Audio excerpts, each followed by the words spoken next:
हे भाई, तुम्हें क्या पता नहीं कि तुम्हारी मृत्यु होने वाली है?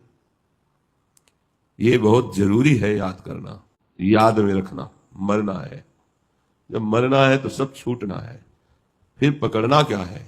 हरिनाम, हरि लीला गुण, हरि सेवा। इसलिए कह रहे तुम निश्चिंत क्यों दिखाई देते हो भ्राता? किम मरणम, क्या तुम मरोगे नहीं जो मनमानी आचरण कर रहे हो?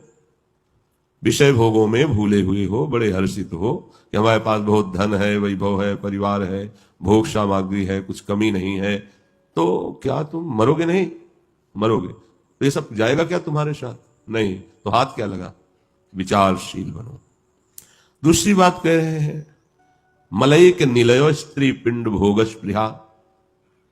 ये तुम्हारा शरीर और दूसरे का शरीर भी मल मूत्र बनाने की मशीन है केवल। अच्छा सा अच्छा पेय और अच्छा सा अच्छा भोज चोष ले ये पदार्थ पाओगे तो परिणाम में लघुशंका और शौच बनेगी। शरीर में जो अन्य धातुएं बनती हैं तो विषय भोग की प्रेरणा से उनका नाश होता रहता है। तो इन पिंडों में क्यों आसक्त हो रहे हो? क्या ये छूटेगा नहीं क्या? जब तुम्हारा शरीर छूटेगा तो फिर तुम्हारा रह क्या गया? जब छोड़ना ही है तो अच्छे बन के छोड़े ना। ये पापाचरण क्यों करते हैं? भोग स्पृहा के कारण पराई स्त्रियों की तरफ या अन्य शरीरों की तरफ भोग भाव करना। कह रहे मलयिक निलय स्त्री पिंड भोग स्पृहा। इस शरीर को मैं मानकर जो दूसरे शरीरों में तुम मल युक्त हो रहे हो भोग वासना से, तो क्या तुम्हें यह ज्ञान नहीं कि तुम मरोगे? फिर ये राग तुम्हारी दुर्गति करेगा, ये पाप तुम्हें भयानक कष्ट देगा।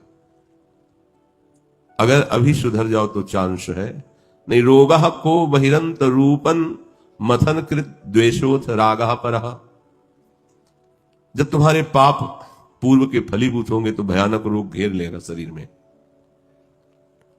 उस रोग की स्थिति में तुम शरीर का ही चिंतन करोगे, दर्द में ही परेशान रहोगे, उसकी निवृत्ति के उपाय के चिंतन में परेशान रहोगे, भगवत भजन कहां हो पाएगा? इसके अगर आगे बढ़े तो अंदर क्षोभ पैदा करने वाले राग द्वेष बैठे हुए हैं, कहीं काम, कहीं क्रोध, कहीं लोभ, कहीं मोह, मद मत्सर, ये अंदर जला रहे हैं।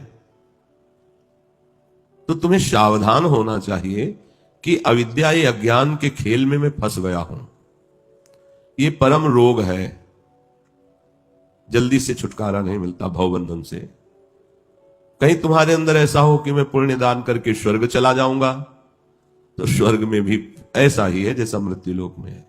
एक दूसरे से ईर्ष्या, एक दूसरे के भोग को देखकर जलना और भयभीत रहना, पता नहीं कब पुण्य क्षीण हो जाए और हमें फिर मृत्यु लोक में इन सब सुख सुविधाओं को छोड़कर जाना पड़ेगा।